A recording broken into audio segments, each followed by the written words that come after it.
The ocean floor stretched wide and quiet, as if the sea itself had taken a long breath and was holding it in. Down here, there were no bright coral reefs, no bustling schools of fish darting in every direction, no familiar sounds of the tide rushing against rocks. Instead, the world was hushed, softened into muted shades of blue and violet, where every movement felt slower, every sound dimmer. A bus hummed gently along the winding road that led deeper into the seabed. It wasn't the kind of bus that raced or rattled. Its wheels turned slowly, smoothly, stirring up faint swirls of sand that drifted into the water like clouds of dust in a forgotten attic. The hum of the engine was steady, not loud, almost like a purr, soft enough to lull even the most restless traveler into a state of drowsy calm. Through the windows of the bus, the sea outside looked hazy, as though the glass itself was coated in a thin layer of dream. Shapes of rocks appeared and faded, their outlines blurred by the thickness of the water. They weren't just ordinary rocks. They towered high, their sides ridged and jagged, yet softened by shadows that seemed to stretch endlessly. Some leaned over the road like natural arches, giving the sense of passing under quiet gateways into a deeper realm. Inside the bus, the passengers sat in stillness. None of them spoke. Their faces were relaxed, their eyes half closed, as if they had given themselves over to the rhythm of the descent. The seats creaked faintly as the bus curved along its path, and every so often, the faintest hiss of bubbles rose past the windows, gliding upward like silver sparks in the dimness. No one knew exactly when the road had begun to slope downward. It wasn't sudden, not like the drop of a cliff or the plunge of a dive. It was subtle, gradual, like a gentle slope guiding you deeper and deeper without you ever truly noticing the change. One moment the sea had felt wide and open. The next, it felt enclosed, wrapped in shadows that grew thicker the further the bus traveled. The glow of the bus headlights stretched forward but never seemed to reach very far. The light illuminated the ground directly ahead, a pale sandy path, but the edges of the road slipped quickly into obscurity. It felt as if the bus was driving into infinity, always just enough light to see where the next curve led, but never more. Every so often, lanterns appeared along the roadside, dim, crooked poles with bulbs that flickered faintly. Their light was not strong, just a pale glimmer that swayed as the water moved. They were spaced far apart, each one a small island of glow in the vast dimness. The bus would pass one and sink into darkness again until the next appeared, giving the rhythm of a heartbeat to the journey. Outside, the rock formations grew taller, more peculiar in their shapes. Some looked like long fingers reaching upward from the sand. Others curved like great bows as if arching protectively over the path.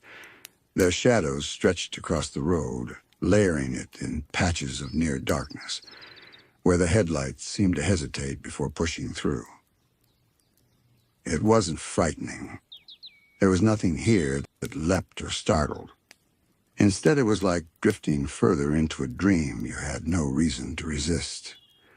The silence was gentle, the shadows soft, the hum of the bus steady and constant. After some time, though time itself felt slippery here, the first sign appeared. It leaned slightly to one side, a wooden plank nailed to a crooked pole, its paint peeling from years of water and stillness. The letters glowed faintly, as if painted with phosphorescent ink. They weren't bright, but they shimmered enough to be read clearly. Rock bottom. The sign swayed gently with the water, creaking faintly as though tired from holding itself up for so long. The bus slowed, its engine humming lower, its wheels crunching softly on the sandy path. Beyond the sign, the road dipped further. The sand grew darker, more compact, as though pressed down by ages of weight. The glow of the lanterns became fewer, farther apart, and the shadows seemed to stretch longer. The bus pulled to a stop at a quiet station, a small platform made of stone and wood, empty and waiting. The doors creaked open with a soft hiss. No announcement was made, no voice called out the name of the place. There was no need. The silence of rock bottom announced itself. Stepping off the bus, the first thing you notice is the ground. It does not feel like ordinary sand. It's softer, springy beneath your feet, almost like sponge. Each step sinks just slightly, giving the sensation of walking on a cushion. The water around feels thicker, heavier, carrying with it a faint, low hum. It's not something you hear with your ears. It's something you feel deep inside your chest, as if the entire place is vibrating in a slow, endless rhythm. The bus doors close behind you. Its headlights glow faintly, then dim. With a low purr, it begins to move again, wheels crunching softly before fading into the shadows of the road. In moments, it is gone. You are left standing in the dim quiet of rock bottom. The lantern posts flicker faintly in the distance. The shadows stretch endlessly on either side of the road.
The hum in the air seems to throb gently, like the heartbeat of the place itself. And for the first time, you realize this is not an ordinary stop, not just another quiet corner of the sea. Rock bottom feels different, as though you've stepped out of time into a place that exists at its own pace. The descent is over. The wandering begins. The stillness of rock bottom holds you as gently as water itself. Nothing stirs quickly here. The world seems to breathe at its own slow rhythm, as if it has forgotten what haste ever was. You begin to walk along the narrow road, the sponge-like ground sinking slightly beneath each step. The air feels different here.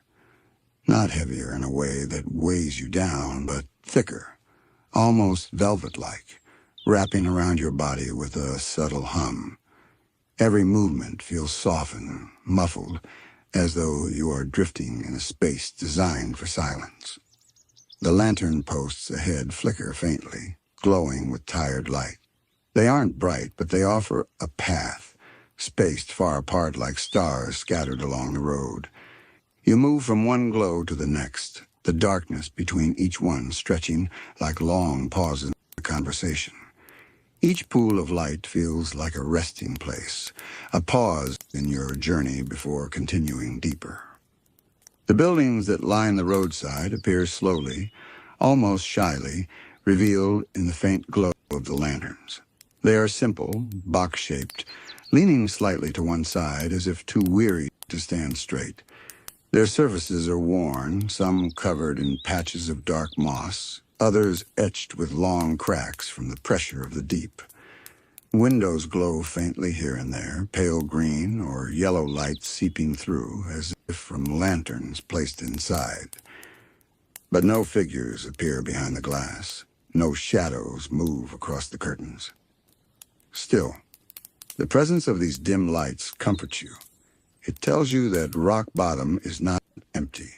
Even if unseen, there is life here. Quiet life, slow life.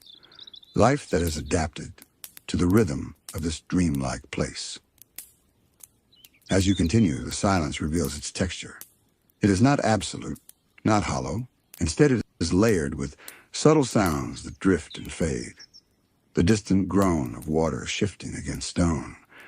The faint crackle of bubbles escaping from unseen crevices. The low vibration that hums through the ground. Every sound feels stretched, slowed down, as though time itself has thickened. A single bubble popping in the distance echoes longer than it should, carrying across the road like a note played on some deep instrument. You pause at one of the lanterns, watching as the light trembles faintly in the water.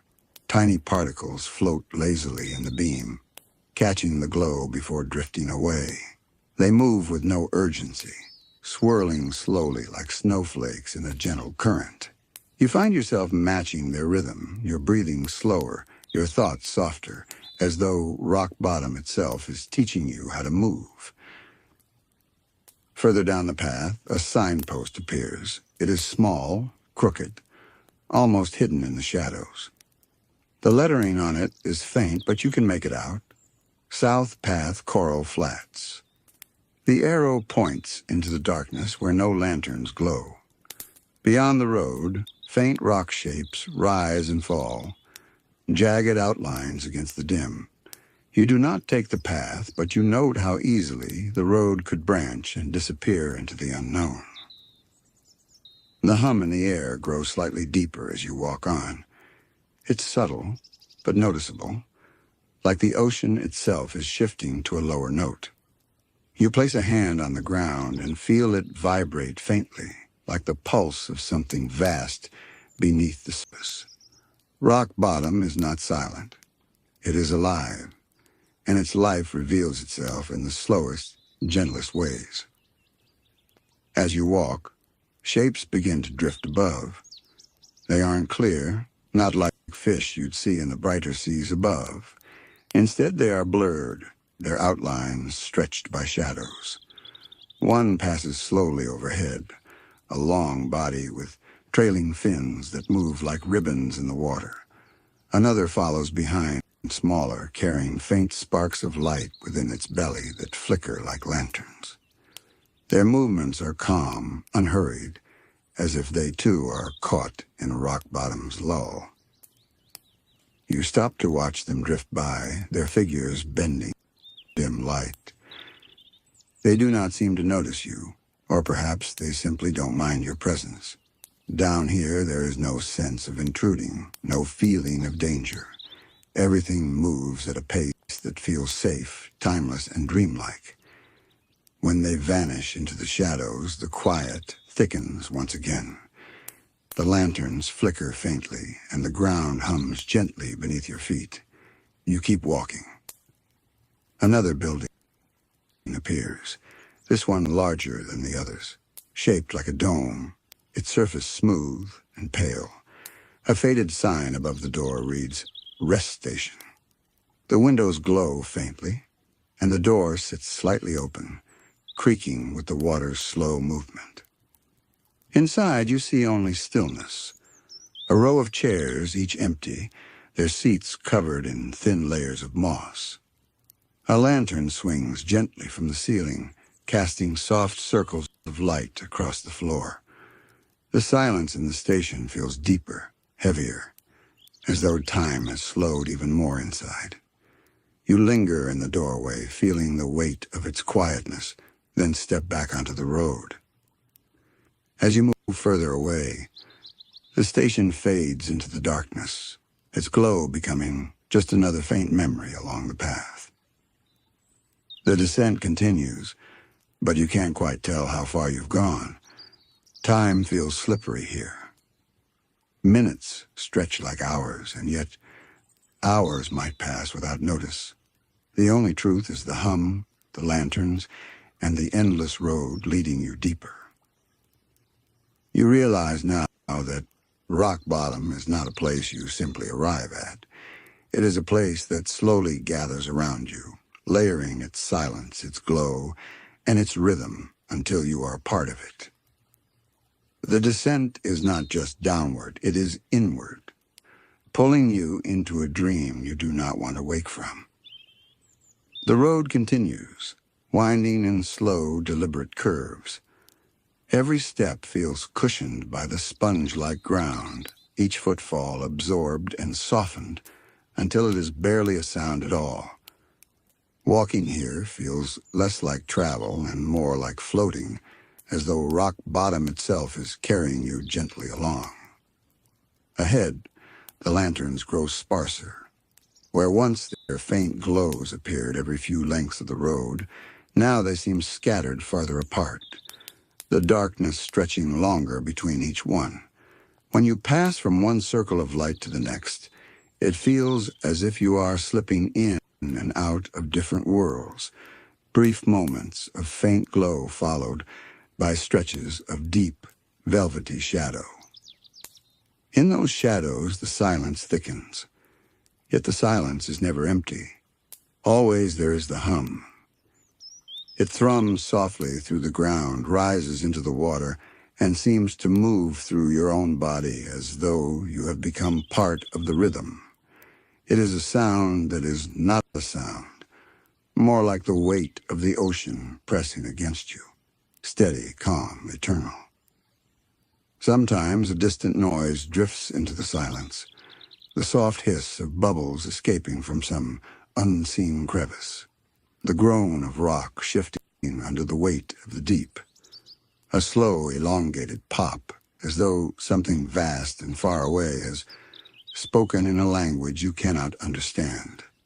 None of it is threatening. Each sound only adds to the sense that rock bottom is alive, breathing quietly in its own strange way. You pass another building. This one is small, leaning heavily to the side, its door hanging off one hinge. Its window glows faintly, but inside there is nothing, just stillness and shadow. You pause for a moment, staring into the glow, half expecting a shape to appear, a figure to move. But none does, only the slow sway of water across the window.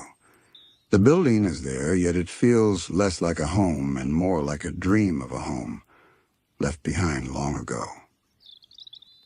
But not done. Continuing on, the rocks on either side of the road grow taller, narrower. They rise like pillars, forming what feels like a long natural hallway. Their surfaces are marked with grooves carved by centuries of water and pressure. Some are smooth, reflecting faint glimmers of the lanterns. Others are jagged, jutting out like broken teeth in the dim. The passage feels both enclosed and infinite, like walking down a hallway that has no end, each step leading you further into the unknown. Overhead, the faintest glow begins to appear, not bright, not strong, but enough to notice. You look up and see small, jelly-like creatures drifting slowly through the water. Their bodies are translucent, their edges soft, and within them, tiny lights flicker in pale blues and greens. They pulse gently, in rhythm with the hum of rock bottom, as if they too are part of its slow heartbeat. The creatures drift together, sometimes alone, sometimes in small groups, never rushing, never darting. They float with the patience of the place, carried by currents too subtle to see.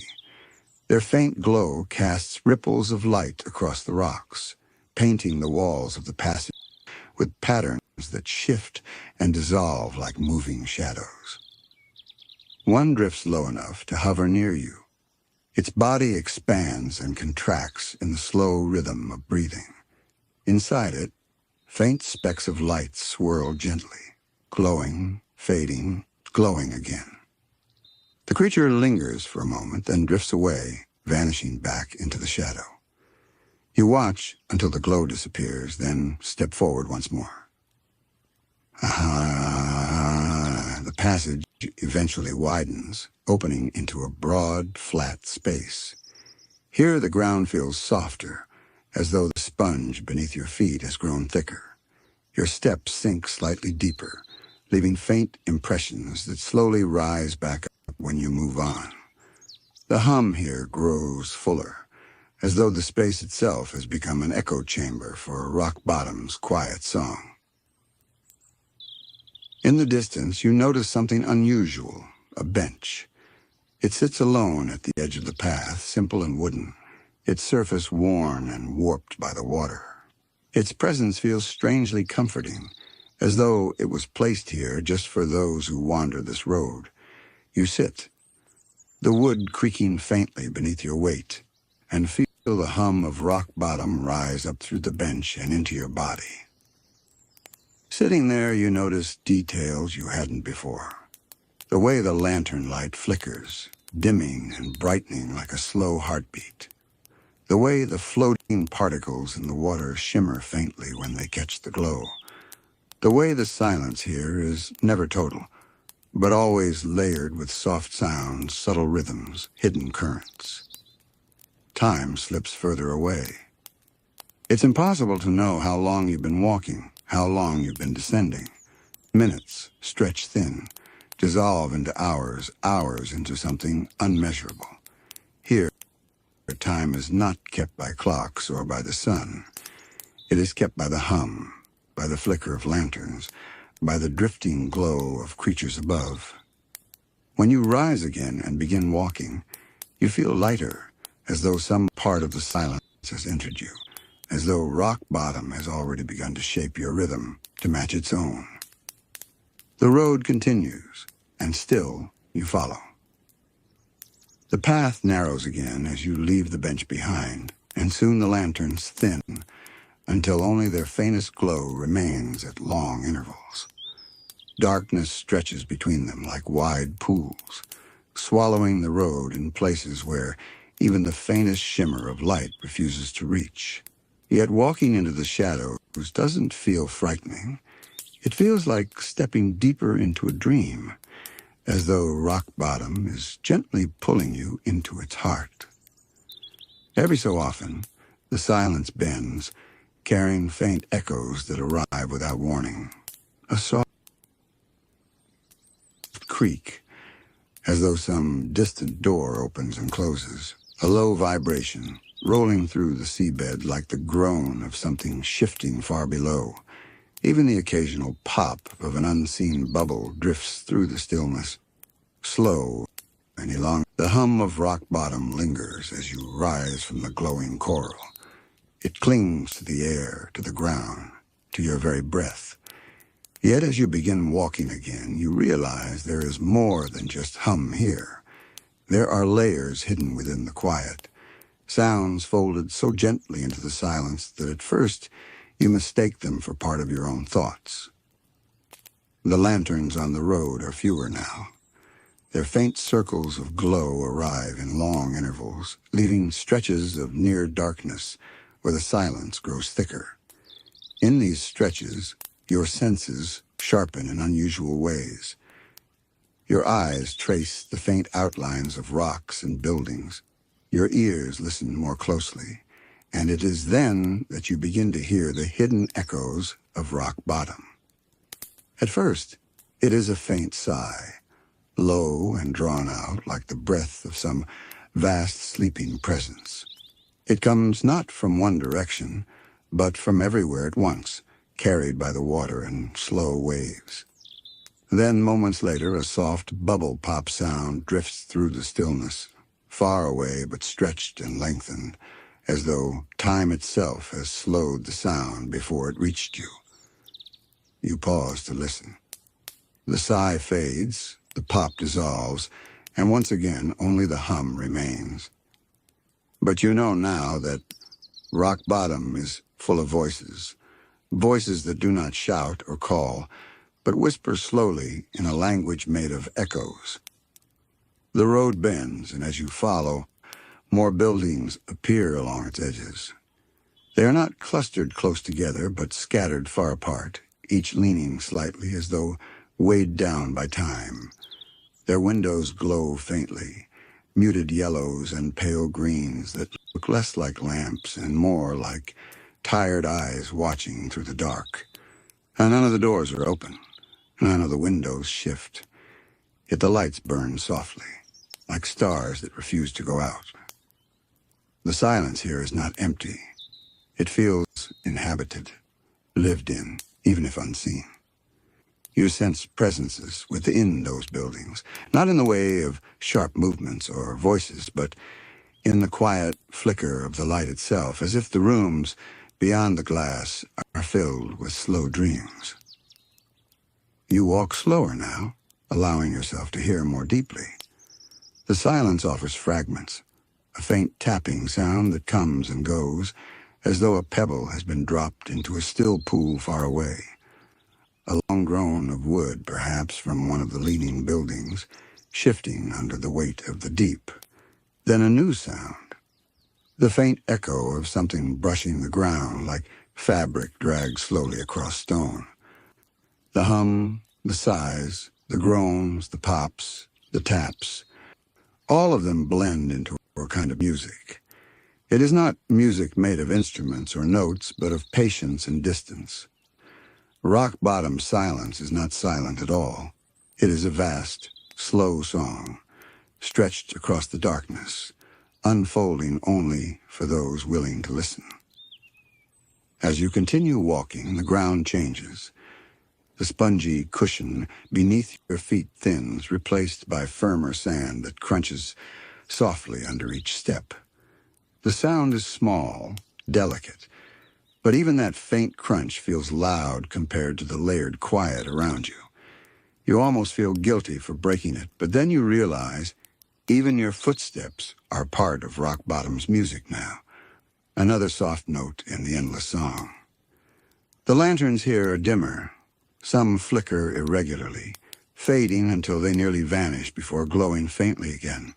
Others glow steady but weak, as if their strength is running low. Between them, the road feels longer, the shadows deeper, the silence heavier. In one of these stretches, you notice movement. A figure passes slowly across the road ahead, not close enough to see clearly, but enough for its outline to catch your eye. It is tall and thin, its body swaying gently as it moves. Its shape blurs into the shadows, and in moments it is gone, leaving behind only the faint ripple of water disturbed by its passing. The silence folds over it again as though nothing had happened. You pause, waiting, listening, but the figure does not return. The road is empty once more, save for the hum and the glow of a distant lantern. When you finally step forward again, you realize something subtle. Rock Bottom does not reveal itself all at once. It offers glimpses, faint sounds, flickers of movement, whispers hidden in the hum. To see this place is not to demand answers, but to wait patiently and let it speak in its own slow language. The deeper you go, the more you begin to understand. The silence of Rock Bottom is not absence. It is presence, stretched and softened until it feels like stillness. And with each step, you are learning to listen. The quiet stretches on like an endless corridor, each step carrying you deeper into its embrace. There is a rhythm now, a slow weaving of your breath with the hum, of your footsteps with the distant groans. The silence no longer feels like something outside of you. It moves through you, flows with you, reshapes the way your senses reach into the dark. The road tilts downward again, so gently you barely notice it first. A faint slope, soft and steady, leading further into Rock Bottom's hollow.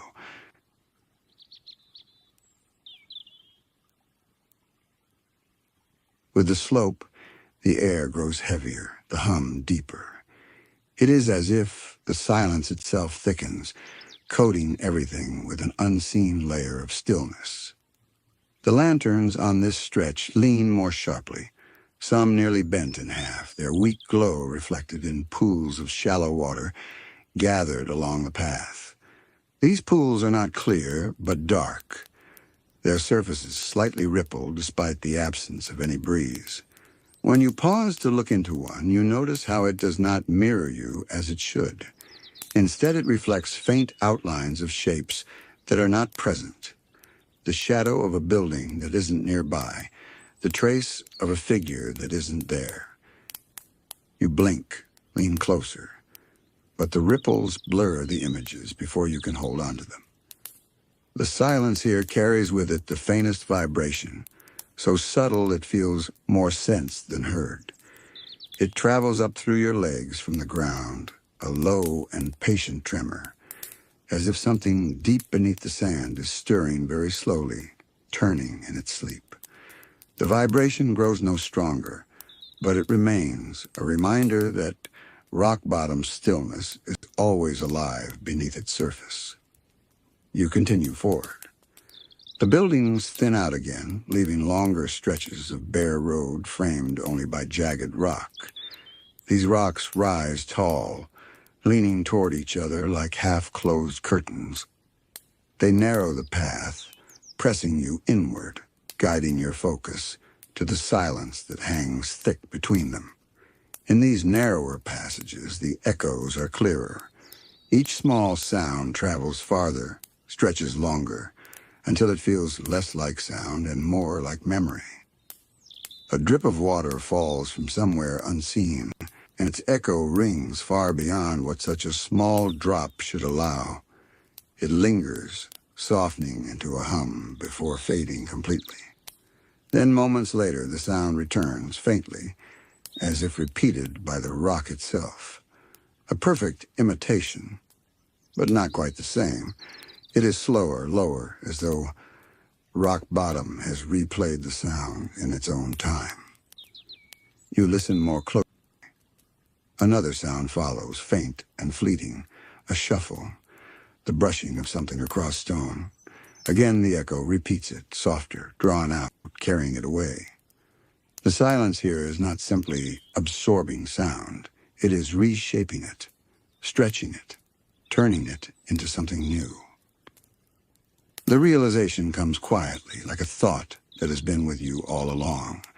Rock bottom is not just silent. It is an echo chamber, a place where sound never fully dies.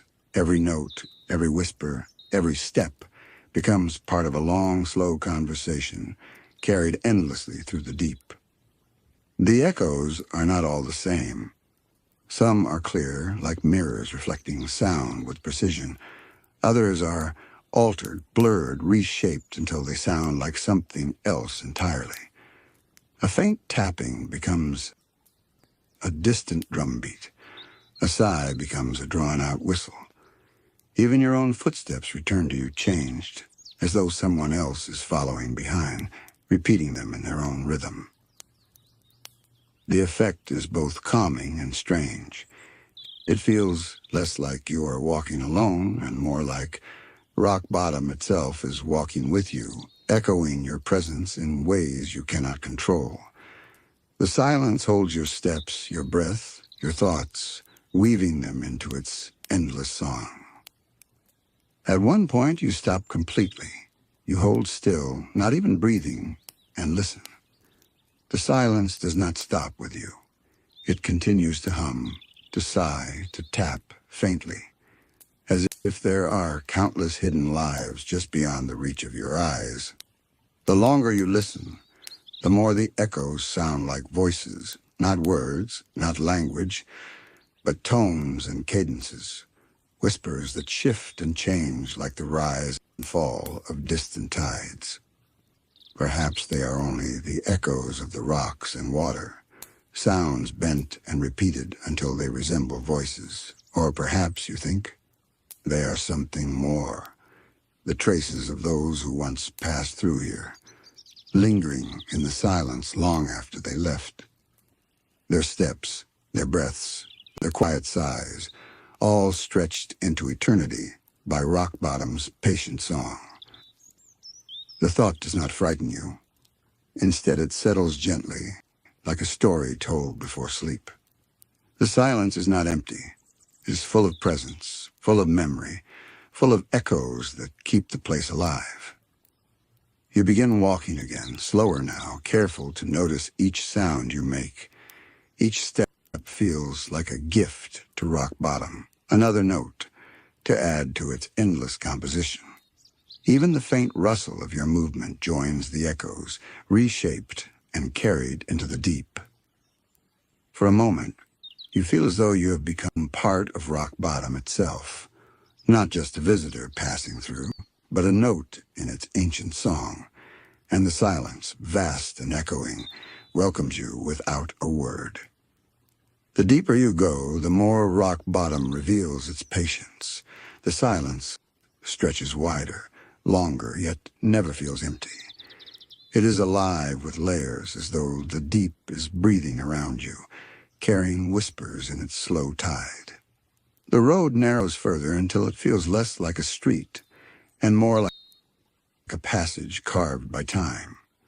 The rock walls rise on either side, tall and uneven, their surfaces grooved with cracks and shadows.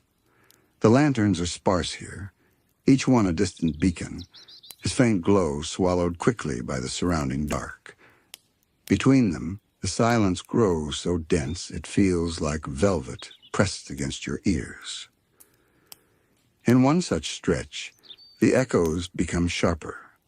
A drop of water falls, soft, ordinary, and yet the sound expands in the silence like a bell rung in a cathedral. It resonates, spiraling upward, lingering so long that by the time it fades, you have forgotten the drop itself. Then comes the reply, a low hum, deep and steady, rising from the stone itself. It does not mimic the drop. It transforms it, reshapes it, as though the silence has chosen to answer in its own voice. You pause, listening. Another drop falls, another echo spreads, and again the stone answers, this time with a faint groan. Slowly you realize, rock bottom does not only repeat, it converses.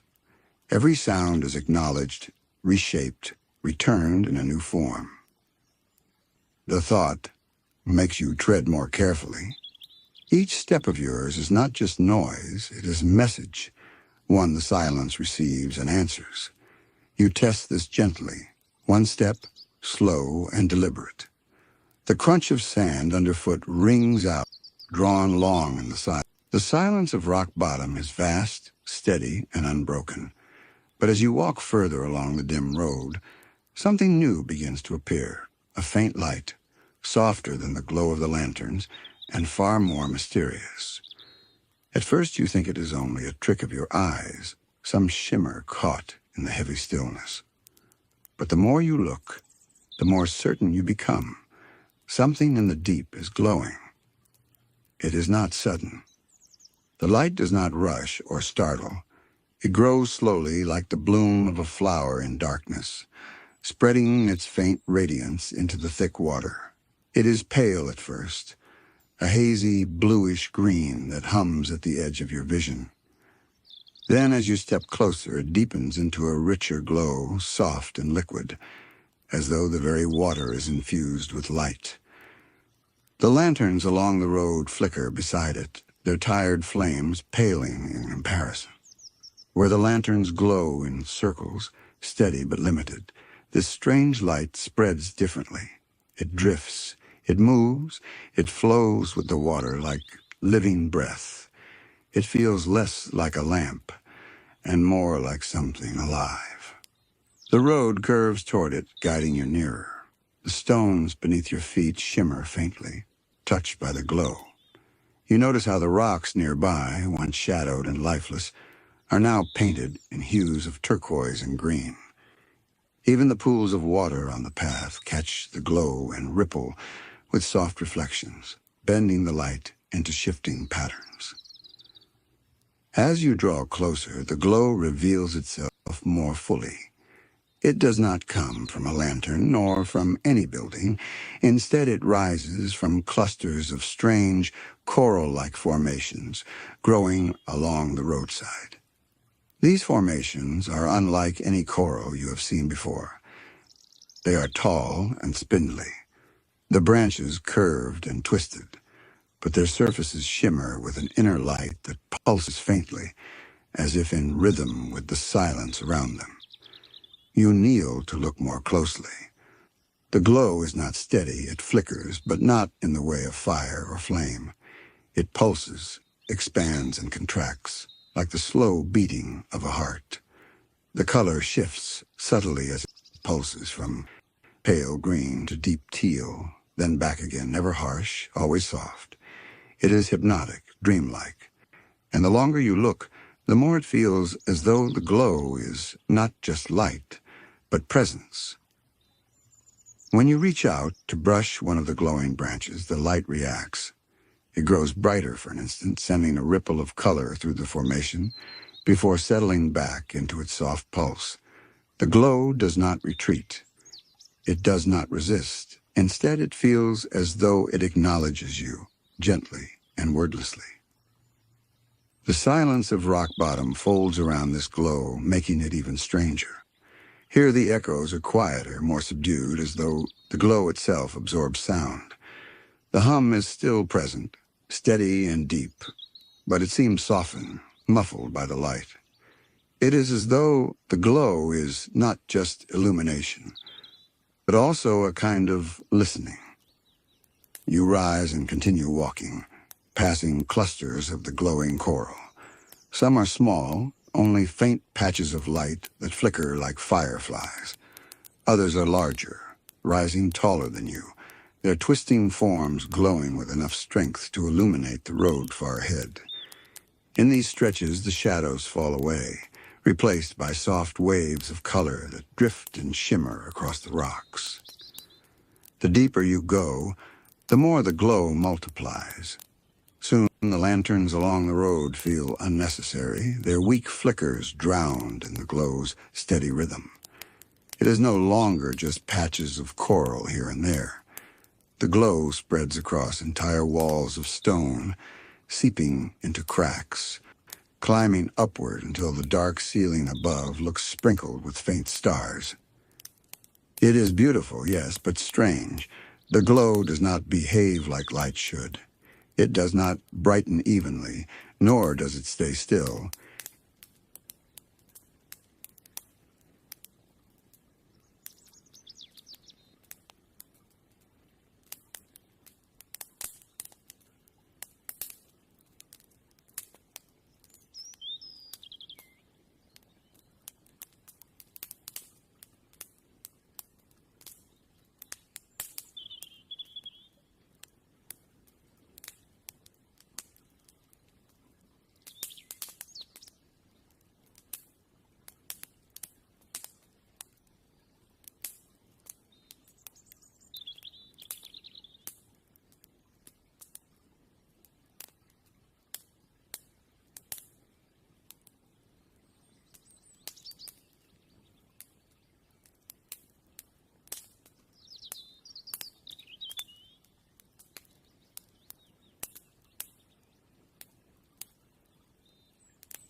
Instead, it shifts and flows as though it breathes.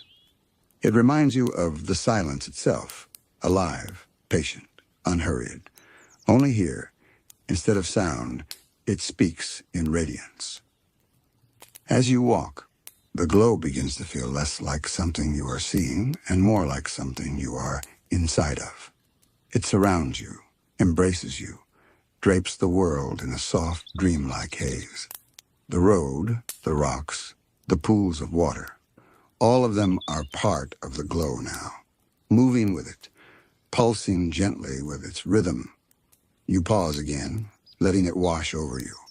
The glow does not simply light the way, it seems to reach into you, to echo faintly within your chest, syncing with your own slow breathing. For a moment, you feel as though you and rock bottom are breathing together, sharing the same rhythm, joined not by words or sound, but by light. And in that moment, you understand. Rock bottom silence has found another voice. Not echoes this time, but glow, strange, soft, and alive. The road continues deeper, winding gently, and with every turn the glow grows stronger. The lanterns are fewer now, almost unnecessary. Dim sparks paling against the radiant coral that lines the path. It feels as though the old lamps are slowly surrendering, letting the glow of rock bottom take over. The formations spread further apart here, but each cluster shines more intensely. Some glow with a steady pulse, their light breathing in slow cycles of green and blue. Others shimmer in waves, the color rippling across their branches like a current passing through water. Together, they form a rhythm, a silent music of light that flows with the hum of rock-bottom silence. You find yourself slowing again, not because the road is difficult, but because the glow invites it. It asks you to linger, to watch, to let your eyes follow the shifting colors. The silence deepens in these glowing stretches, not empty but softened, like fabric absorbing sound. The echoes that once stretched and carried so far now feel closer, gentler, as if the glow has drawn them inward. The longer you walk among the glow, the more it changes the world around you. Shadows no longer feel sharp or dark. They are softened, painted faintly by the shimmer. The road ahead no longer vanishes into blackness, but bends gently, its edges glowing faintly as if lit from within. Even the pools of water reflect not darkness but radiance, bending the light into shapes that dance slowly on their surfaces. At one pool, you pause to look more closely.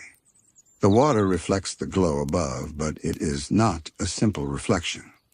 The ripples move differently here, forming patterns that seem deliberate, circles, spirals.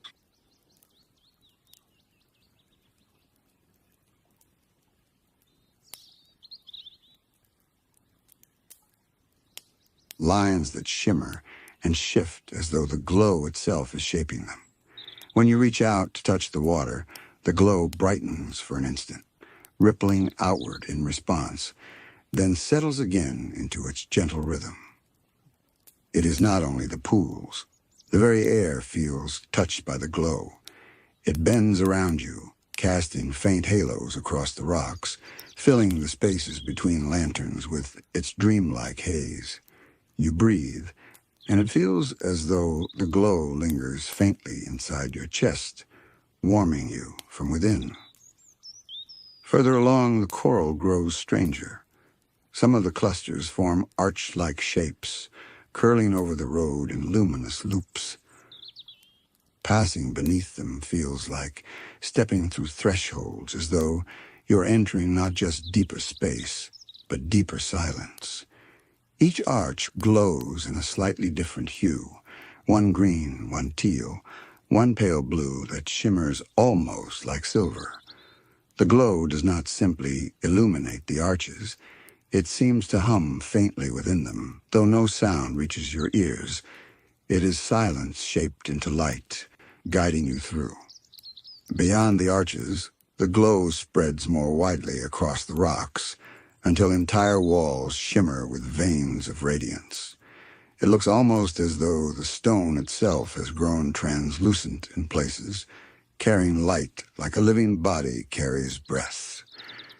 The walls pulse faintly, in time with the coral clusters, as though everything here shares the same rhythm. You cannot help but wonder if the glow is alive. Not alive in the way of creatures, but alive in the way silence is alive, aware, patient, unhurried. It does not move quickly.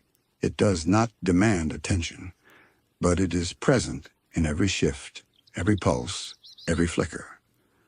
For a long while, you walk without speaking, without even thinking in words. The glow carries you, soothes you, enfolds you in its rhythm. It feels less like you are moving forward and more like you are drifting through a dream, carried gently by light itself. Then something subtle shifts. Ahead the glow brightens, not in scattered patches, but as a single, concentrated radiance. It spills across the path in a soft wave, brighter than anything you have seen so far.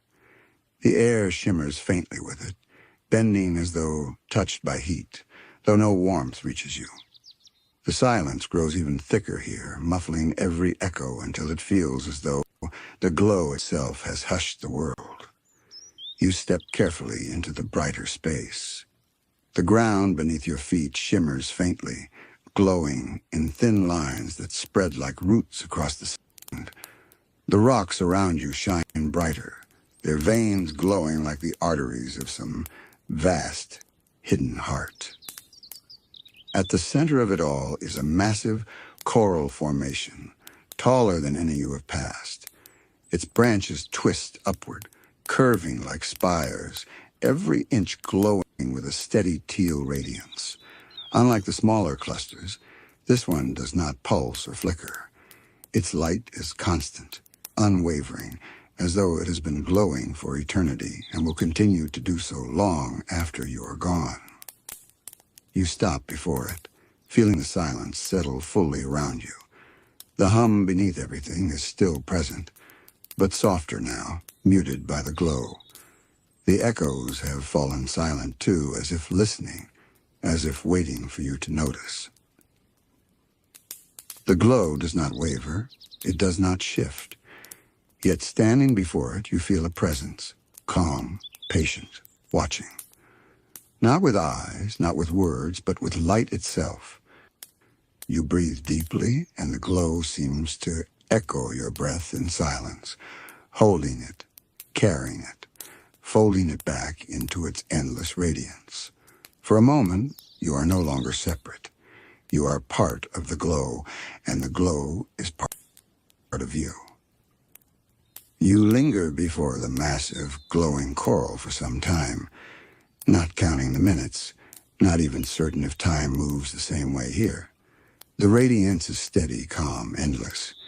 It seems to remove the need for urgency, the need for progress. Yet as you stand there, you feel the faintest pull, gentle, not demanding, like a current that encourages without pushing. The glow does not move, but it seems to suggest direction.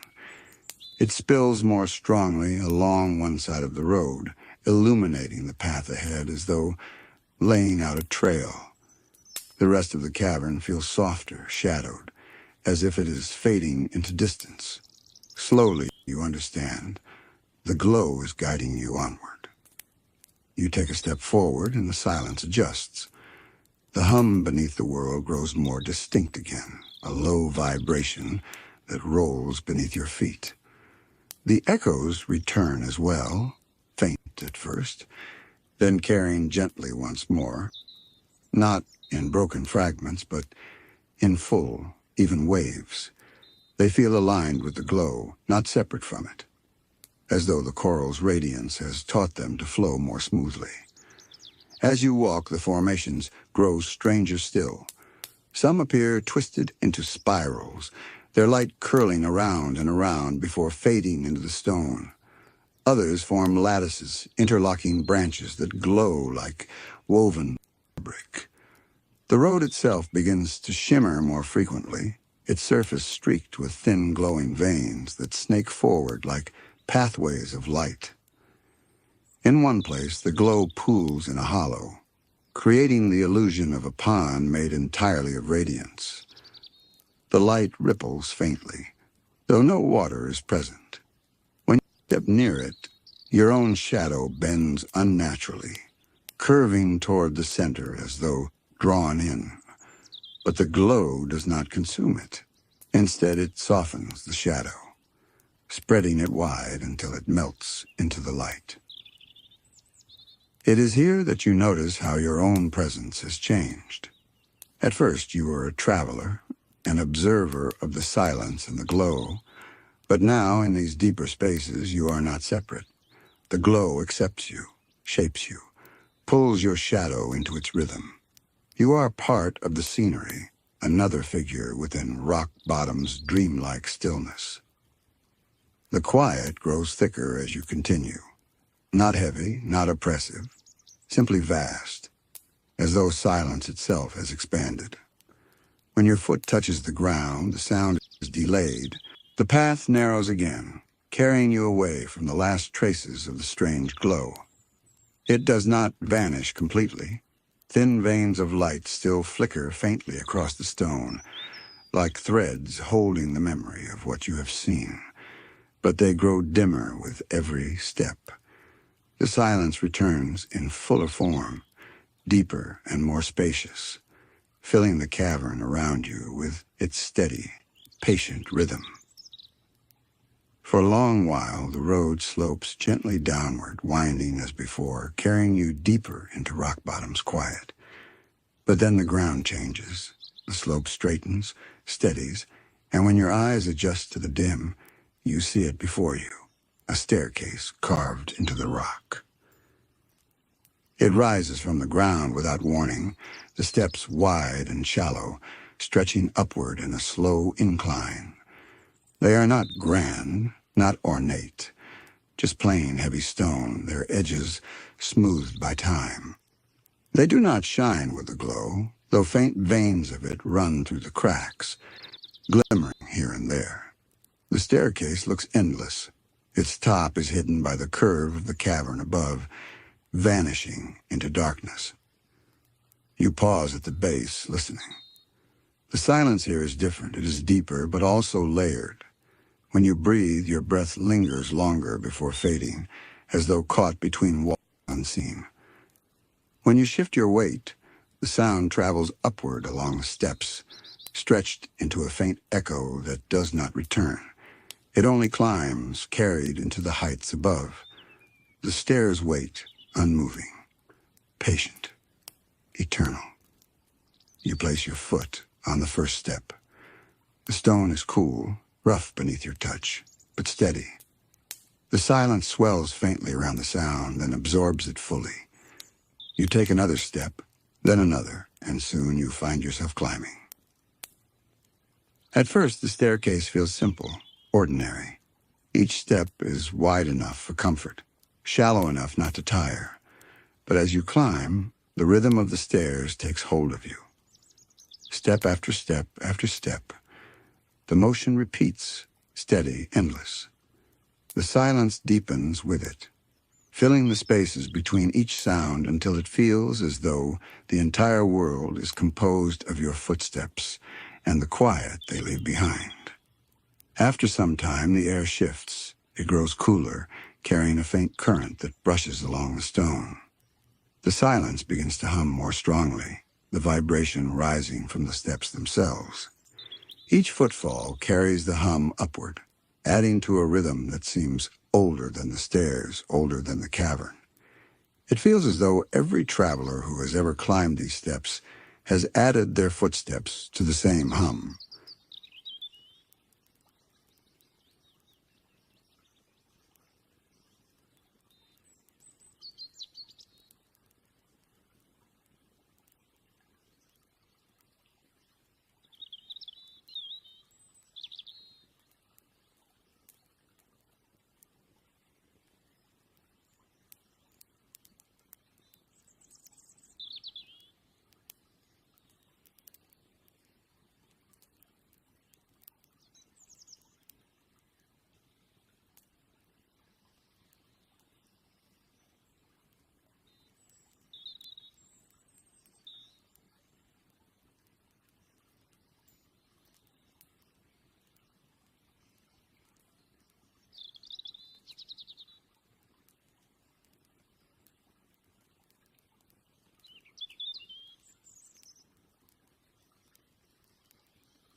carried endlessly into the silence. The stairs wind gently upward, never steep, but relentless. Their rhythm softens your thoughts, quiets your body, slows your sense of time. You cannot tell if minutes or hours have passed. The silence is too vast, the motion too steady. Step after step after step. It could be 100, or 1,000, or forever. You notice after a while that the darkness above is not empty. Faint shapes hover at the edges of sight, drifting slowly upward with the stairway's curve. They are not solid, not sharp, but impressions of light and shadow, like the afterimage of a dream. Some resemble arches, some spirals, some narrow doorways carved into the haze. They appear, shift, then vanish again, always just beyond your reach. You keep climbing, and the silence folds tighter around you. It no longer feels like emptiness, but like weightless fabric, layering itself over your shoulders, your breath, your thoughts. The hum from the stairs joins it, weaving into a single rhythm that carries you upward. Every so often you pause, but the staircase does not pause with you. It feels as though it stretches further each time you look, its top hidden always in shadow. You cannot see the end. But strangely, you feel restless. The climb does not demand urgency. It is steady and dreamlike, endless. When you close your eyes for a moment, you can almost feel the stairs continuing without you, step after step after step, carrying upward forever. It is as though the stairs are less a path and more a rhythm, one you have joined but which does not depend on you. You open your eyes again, and the faint veins of glow appear once more along the cracks in the stone. They do not brighten the stairs, they only trace them, highlighting their endless repetition. The glow hums faintly with each step, in harmony with the silence. Together they build a soundless song, carrying you upward into rock bottom's dream. You walk on, climbing, your breath slow, your body light, the silence wrapping you in its endless patience. The stairs continue. The stairs carry you onward, and though each step is steady and predictable, the path begins to feel less certain. The silence deepens further still, and in its depths, you begin to notice subtle changes, shifts that are not sudden, but gradual, like the slow turning of a tide. The air grows heavier, not suffocating, but thicker, as though the silence has substance here. When you breathe, it feels like inhaling mist, soft and cool, dissolving inside your chest. Your steps leave no ordinary sound anymore. Instead, each one hums faintly, the stone vibrating beneath your feet, carrying the rhythm upward as though the stairs themselves are instruments of the cavern. At first, the staircase seemed carved into the rock, rough and steady. But now, as you climb, the stone begins to smooth. The edges of the steps blur slightly, no longer cut sharply, but rounded, worn as if they have been traveled countless times. The glow that trickles through the cracks spreads wider, threading along the stairs like veins of liquid light. It is not bright. It does not illuminate the darkness, but it traces the pattern of the climb, marking each step as if counting them endlessly. You glance upward, but the top remains hidden. The staircase curves slightly, always just beyond sight. What you do notice, however, is how the space around you shifts. The cavern walls that once pressed close are gone now. The stairs rise into an open expanse, vast and unbounded. Above you, there is no ceiling, only an endless shadow softened by faint currents of glow that drift like fog. Here, the silence becomes immense. It no longer presses, it expands. Your footsteps hum, but the hum does not return. It simply vanishes into the height, as though the silence has no end. Each step feels smaller, lighter, part of something immeasurable. After a time, you notice the stairs are no longer uniform. Some steps lengthen, stretching wide, while others narrow, forcing your stride to shorten. The rhythm remains, but it wavers slightly, pulling you into a dreamlike drift.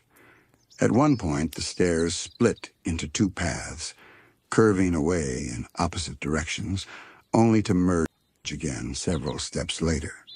You realize then that the staircase does not follow a straight line.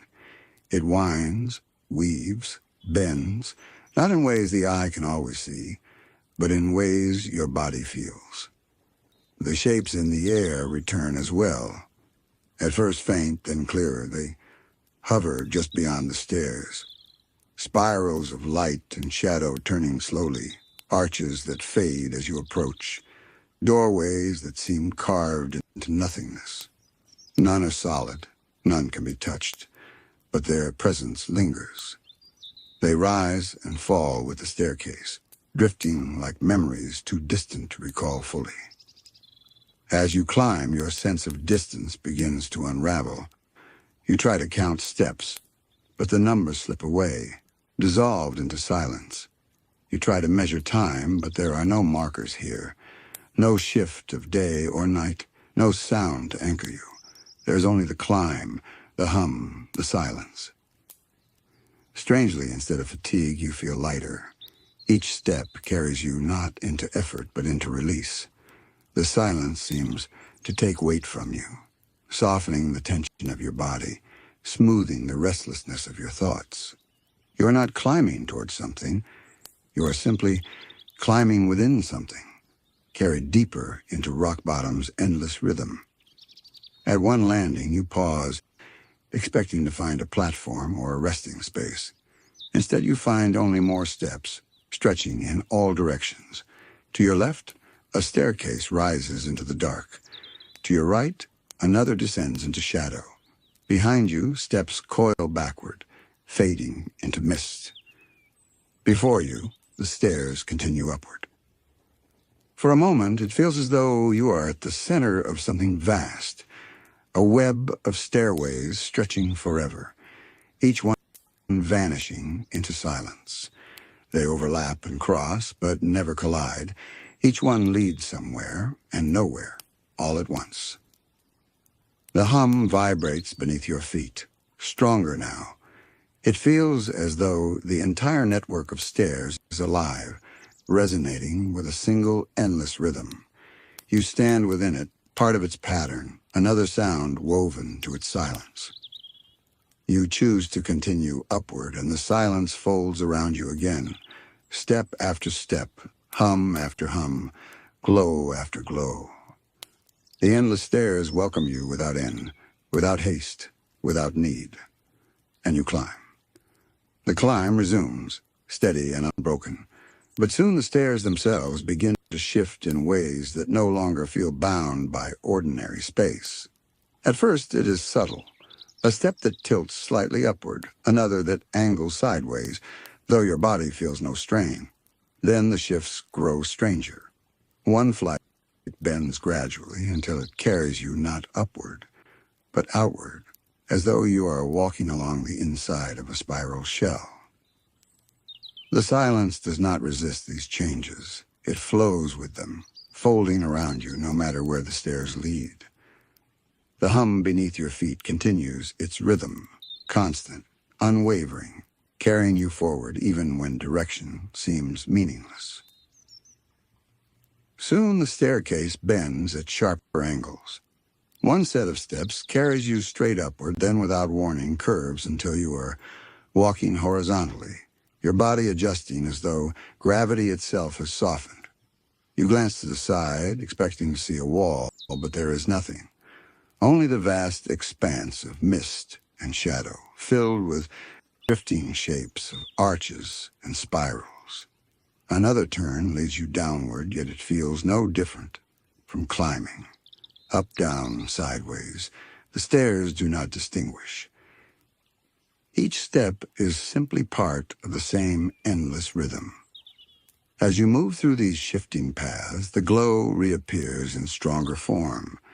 It does not shine from the cracks anymore, but floats in the air itself, thin strands weaving around the staircases like drifting threads of silk. Some spiral around the steps, others stretch outward into the open vastness, vanishing into the haze. They shimmer faintly, pulsing with the same hum that rises beneath your feet. There comes a time in every day at Goo Lagoon when the rhythm slows, when the air itself seems to hush, and the light begins its gentle transformation. This is the hour when the sun drifts toward the horizon, and the lagoon prepares to wrap itself in the golden embrace of evening. For all the stories told in its sands, for all the games and laughter that fill its daylight hours, it is perhaps during sunset that Goo Lagoon reveals its most breathtaking truth, that even endings can feel like beginnings, and that the closing of the day is as much a gift as its dawn. The shift begins quietly, almost unnoticeably. The bright blue of the sky softens into a warmer shade, and the water, which has sparkled with silver light all day, takes on a more reflective calm. The waves roll in, as they always do, but their edges gleam with hints of orange and pink, as if the sea itself were catching fire in slow motion. Sand, which only hours earlier felt playful and sunlit, now glows with a gentler warmth, holding the fading light like an ember. Families gather their belongings, shaking off towels and folding umbrellas, yet their movements are slower now. Even children, who had run tirelessly between the shore and the water, pause to watch the changing colors. There is something magnetic about the way the sky deepens, drawing every gaze toward the horizon where the sun lingers like a lantern about to dim.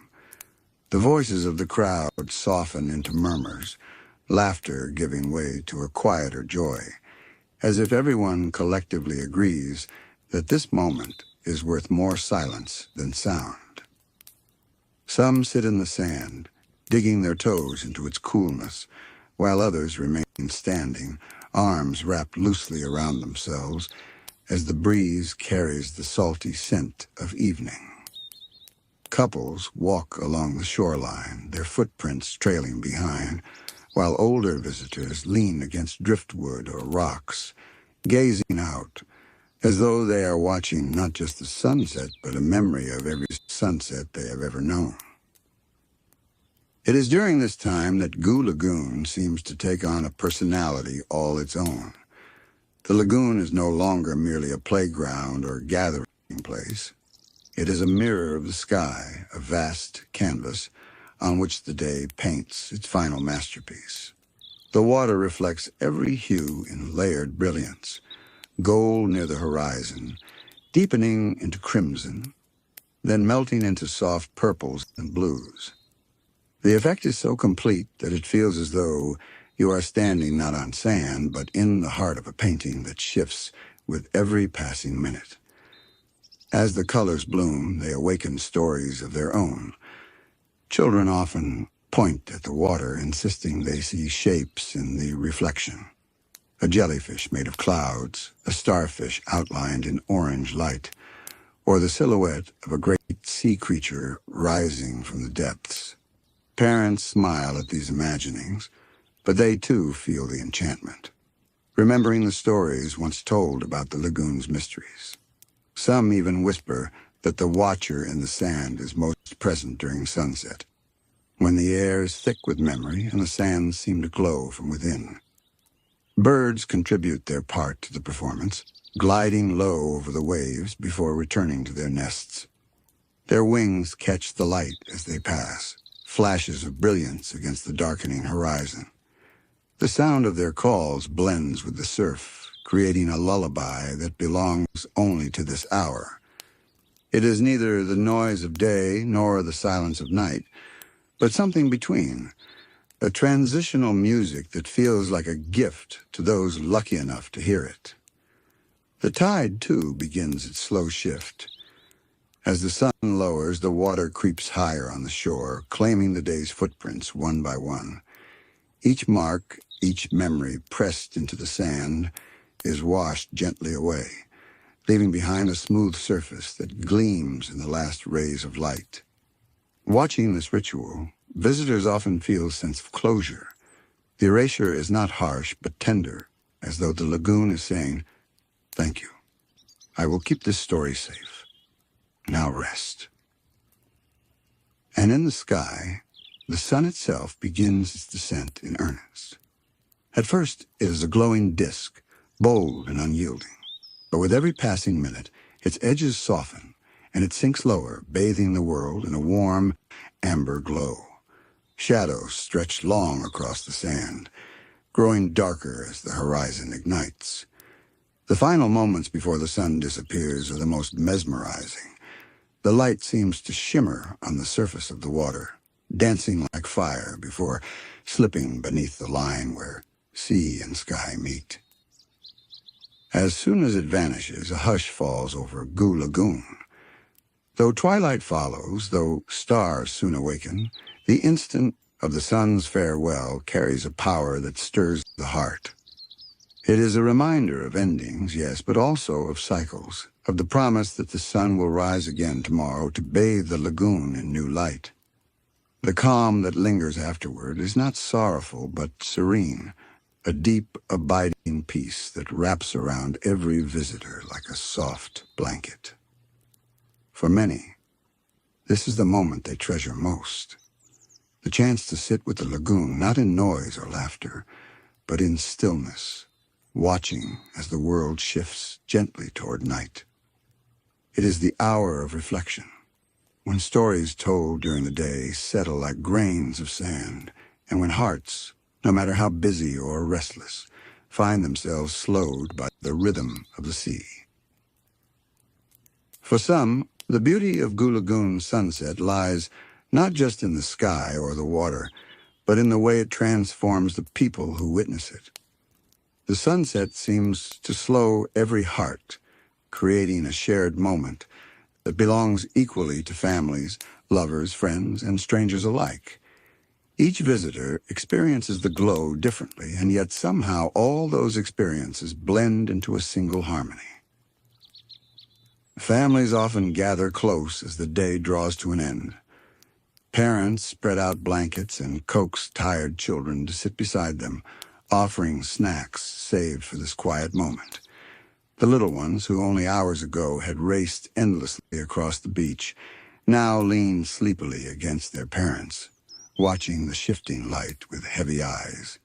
Their laughter fades into whispers, and though they may not fully understand the magic of what they're seeing, they feel its weight. Many parents find themselves reflecting during this time, grateful for the memories made, for the simple joy of togetherness under such a sky. They know that one day their children will grow older, and that these evenings, these golden, fleeting moments, will become cherished memories carried far into the future. Children, for their part, often imagine the sunset as something alive. They might point at the horizon and declare that the sea is drinking the sun like juice, or that the sky is painting itself before bedtime. Some insist that the colors are messages from mermaids, each streak of pink or gold, a word written in a secret language. Others ask endless questions: why the water looks like glass, why the sun grows bigger as it falls, why the stars wait so patiently to appear. Parents answer with smiles, sometimes with stories, sometimes simply with silence, letting the children create their own truths. The sunset at Goo Lagoon encourages such wonder, reminding all who see it that imagination has a place even in the closing hours of the day. The elders, too, find their own meaning in the sunset. For them, the glow often stirs old memories, days long past when they themselves were children, or when they brought their own families to these shores. Sitting in the warm light, they feel time folding around them, as though every sunset they've ever watched is layered into this one.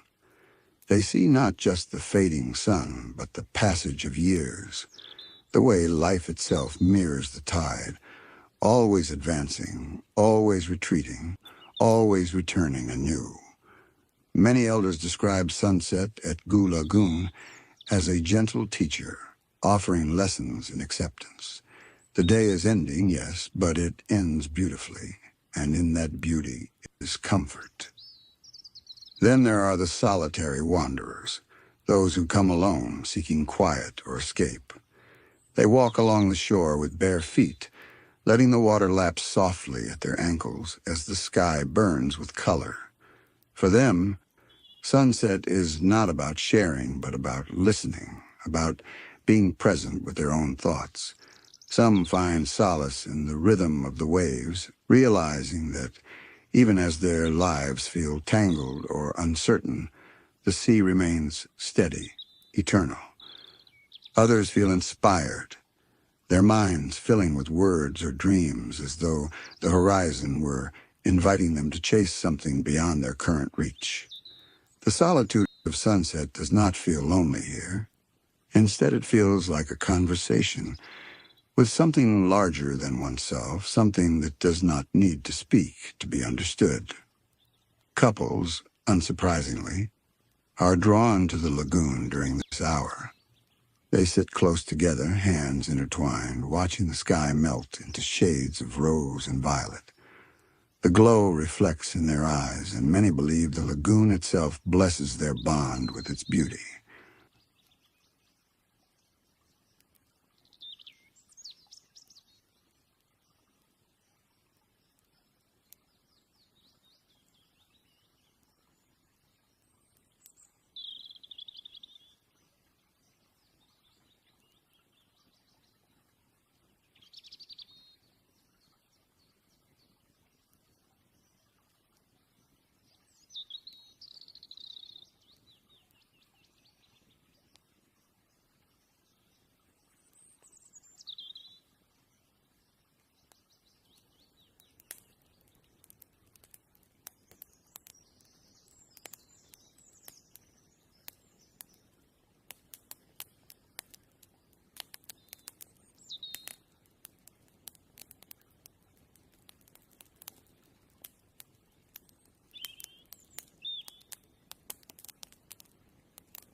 Some exchange quiet promises. Others share unspoken feelings in the simple act of being together, bathed in golden light. The sunset is a reminder of tenderness, of the way love can feel eternal in a single moment. Gu Lagoon has seen countless beginnings written to its sunsets. First kisses, heartfelt confessions, vows whispered beneath the shifting sky. Artists, too, are often found here during the sunset hour, sketchbooks or instruments in hand. Painters try desperately to capture the shifting palette of colors before it fades, each stroke a race against the sinking sun. Writers jot quick lines, metaphors tumbling onto the page like waves breaking on shore. Musicians strum quietly, their notes carried on the evening breeze, blending with the natural rhythm of the sea. For them, Gu Lagoon is not just a place of rest, but a muse, endlessly offering inspiration. And though their works may never fully capture the perfection of a sunset, they are grateful for the attempt, for the way the glow ignites something within. No matter how each visitor experiences it, the sunset has a unifying power. Strangers who have never spoken find themselves standing side by side, gazes locked on the same horizon, sharing silence without awkwardness. The usual boundaries of difference, age, background, worries, fade as the sky deepens. For those brief minutes, all are simply witnesses to beauty, gathered in the same place, connected by the same awe. As the light fades further, the first stars begin to appear. The crowd, once enchanted by the sky, now shifts its attention to the water, where the lagoon mirrors both the fading glow of the sun and the emerging twinkle of the heavens. It feels as though two worlds, day and night, sea and sky, are meeting in the lagoon's calm surface. To many, this is the most sacred moment of all, the instant when everything seems balanced, when opposites coexist in harmony. And still, the lagoon remains steady, its waves rolling in and out as they always have. It does not rush the sunset, does not cling to the light, does not resist the coming dark. It simply allows the day to end in beauty, teaching all who stand upon its sands the quiet art of letting go. If the people who gather at Goo Lagoon during sunset bring their own reflections and meanings, the lagoon itself seems to participate as well. It is not just a backdrop for beauty, it feels alive, as though every element of the place is aware of the day's closing act. The sand, the water, the wind, even the air itself, each plays a part in the quiet theater of dusk. The sand, first and foremost, undergoes a striking transformation. Throughout the day, it holds the brightness of the sun, warm beneath bare feet, golden and playful. But when the sun begins to lower, the grains take on a subtler glow. The once sharp brightness softens into warm hues, peach, rose, amber, until it seems the ground itself is made of tiny embers, each particle catching the last light of the day. Visitors walking barefoot often pause, looking down in surprise, as though the earth is glowing for them alone. And when shadows stretch long across the shore, they carve rivers of purple and blue across the glowing surface, creating a natural painting that shifts with every passing second. The tide, too, carries its own message. As the day fades, the water grows calmer, as if matching the slower rhythm of the world around it. The waves arrive more gently, brushing the shore with a sound like a soft exhale. During the bright hours, the tide had been playful, tumbling children and tugging at swimmers. But now, at sunset, it becomes tender, almost protective, rolling in with the mother's hush, smoothing away the day's footprints. Watching this, it is easy to believe the stories told in the earlier hours, that the tide listens, that it remembers, that it offers closure by washing away the surface while holding the essence beneath. Sometimes in the stillness, the water reflects the colors of the sky so perfectly that it is hard to tell where sea ends and heaven begins. Gold melts into crimson, crimson into violet, violet into indigo, until the surface looks like glass colored by fire. Those who gaze long enough begin to feel as though they are not simply looking at water, but peering into another world. One where every color carries meaning, one where silence speaks. Children call it the Rainbow Sea, while elders nod quietly, knowing it is more than beauty they see. It is memory, reflection, and promise woven into a single surface. The wind also seems to change its tune at this hour. In the heat of midday, it had carried laughter, splashes, and the chatter of crowds. By evening, however, it becomes gentler, cooler, whispering across the sand like a storyteller lowering its voice. It brushes through hair, tugs at loose fabric, and slips between seashells, creating soft, whistling notes. To some, the wind at sunset feels like a farewell kiss, the day's final caress. To others, it carries messages, an encouragement perhaps, or a reminder, a subtle nudge that tomorrow will come just as surely as today. Even the air itself feels different. The warmth of the sun still lingers faintly, but beneath it, there is a coolness that hints of night. Breathing it in, visitors often describe a freshness that seems to clear away the heaviness of the day. The air smells of salt and seaweed, yes, but also of something less tangible, possibility perhaps, or hope. It is the kind of air that makes you inhale deeply, as though filling your lungs with light itself.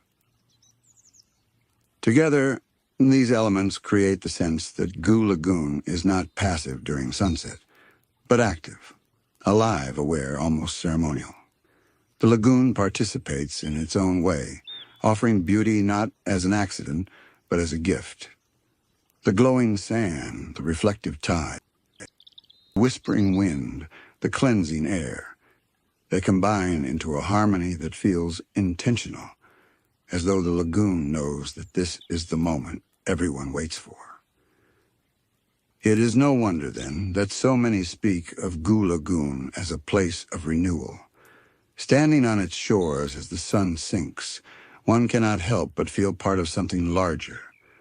Worries that seemed heavy in the morning feel lighter now, softened by the glow. Joys that felt fleeting become etched more deeply, remembered not only in hearts, but in the sands themselves. The lagoon seems to hold it all, grief and laughter, beginnings and ending, transforming them into something beautiful as the day concludes. And always there is the horizon. That line where sky and water meet becomes the stage for the sun's final bow. As the glowing orb lowers, it paints the clouds in colors too complex to name, shades of coral, lavender, and copper all blending seamlessly. The horizon becomes a reminder that beauty does not cling to permanence. It arrives, dazzles, and fades, leaving behind only memory. And yet, in that fading, it promises return. In those last few minutes before the sun disappears, Goo Lagoon seems to hold its breath. The waves grow quieter still, the birds fall silent, and even the wind pauses. Visitors feel it too, the collective awareness that this is the peak, the climax of the day's story. Then slowly, the sun slips beneath the horizon, and a soft sigh seems to ripple through the world. It is over, yet not gone. It has simply turned the page, preparing for tomorrow. As the last traces of sunlight slip beneath the horizon, Goo Lagoon enters a new kind of beauty. The world does not end with the sun's departure. It transforms. The brilliance of gold and crimson melts into softer shades of twilight, and the lagoon takes on a deep, reflective calm. It is as though the entire day has exhaled, leaving behind a silence that feels sacred. The first stars appear, shy at first, then bolder, one after another. Their light glimmers faintly on the water's surface, tiny sparks scattered across a sea of darkening blue. Visitors who remain often point to them, whispering to one another as though raising their voices might disturb the fragile wonder. The stars, mirrored perfectly in the lagoon, seem to double in number, until it feels as though the shore itself has become a second sky. Children, bundled in towels or wrapped in their parents' arms, look upward with wide eyes. To them, the stars are stories waiting to be told, shapes of fish, crabs, or jellyfish, traced in constellations above. Elders smile knowingly, remembering that they once saw the same shapes when they were small. In that shared gaze between generations, Goo Lagoon binds the past and the present together, reminding all who linger that beauty is not lost in time. It is renewed each night, written fresh across the heavens. The water, once ablaze with fire, now rests in tranquility. Its surface darkens into indigo, broken only by the silver streaks of starlight and the pale glow of the rising moon. The tide continues its steady rhythm, carrying with it the last fragments of the day's stories. Each wave whispers against the shore, a soft repetition that sounds almost like a lullaby. Hush, hush, hush. The lagoon no longer plays, it comforts, its presence a quiet hand resting gently upon the heart. Even the sand changes character in this final act. What had glowed with warmth during sunset now takes on a cooler shimmer, reflecting moonlight like powdered glass. Footprints made in the last light of day appear faintly silvered before the waves erase them. To walk the shore at night is to feel as though one is walking upon stardust scattered by unseen hands. Those who stay long enough often describe the experience as dreamlike, as though Goo Lagoon itself has slipped into slumber and invited them to share in its rest. The air is cooler now, carrying the fragrance of salt more sharply. The breeze no longer teases or tells stories, it soothes. It wraps around shoulders, lifting hair, guiding tired eyes toward the horizon where the last blush of sunset fades into the velvet of night. Breathing deeply, visitors feel a calm settle into their bones, a deep quiet that lingers long after they leave the shore. Some remain sitting in the sand until the beach is nearly empty, reluctant to let go of the lagoon's spell. They listen to the rhythm of the waves, the faint calls of distant seabirds returning to their nests, and the gentle rustle of the wind. For them, Goo Lagoon at night is not emptiness, but fullness. The fullness of stillness, of being small beneath the vast sky, of realizing that endings are not to be feared, but embraced. It is in this hour that many reflect most deeply. The sunset, with its brilliance, had dazzled their eyes, but the twilight touches something quieter, the heart. They remember the day's laughter, the games played in the sand, the stories whispered at midday, the legends that spoke of guardians and tides. They realize that they too are part of those stories now. Every footprint, every gaze at the horizon, every breath taken beneath the glow of the sky is part of Goo Lagoon's living memory. And so, as the final glow of sunset gives way fully tonight, Goo Lagoon continues to hold its visitors gently, as it has for countless ages. The day has ended, but in its ending lies beauty, renewal, and peace. The lagoon does not mourn the loss of light. It welcomes the quiet gift of darkness, knowing that tomorrow the sun will rise again, and the cycle will begin anew. For those who depart, carrying their towels and bags up the shore, the memory of the sunset lingers long after their feet leave the sand.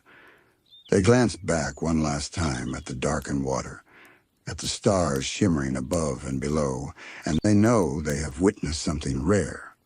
Goo Lagoon is not just a place to swim, to play, or to rest. It is a place that teaches quietly, wordlessly, that life is as much about endings as it is about beginnings, and that both can be beautiful. As the night deepens, the lagoon falls fully into stillness. The waters reflect the moon, calm and silver. The sands, smooth and untouched once more, wait patiently for tomorrow's footprints. And the stories, the countless stories of the day, settle into the grains, joining those of yesterday, ready to whisper again when dawn returns. Goo Lagoon sleeps, but its memory does not. It holds everything, the laughter of children, the quiet thoughts of wanderers, the whispered legends of elders, the warmth of the sunset glow. It keeps them safe, woven to its tides, written in its sand, reflected in its waters. And in doing so, it ensures that no day truly ends here. It only becomes part of an endless story that continues with every sunrise, every tide, every sunset glow,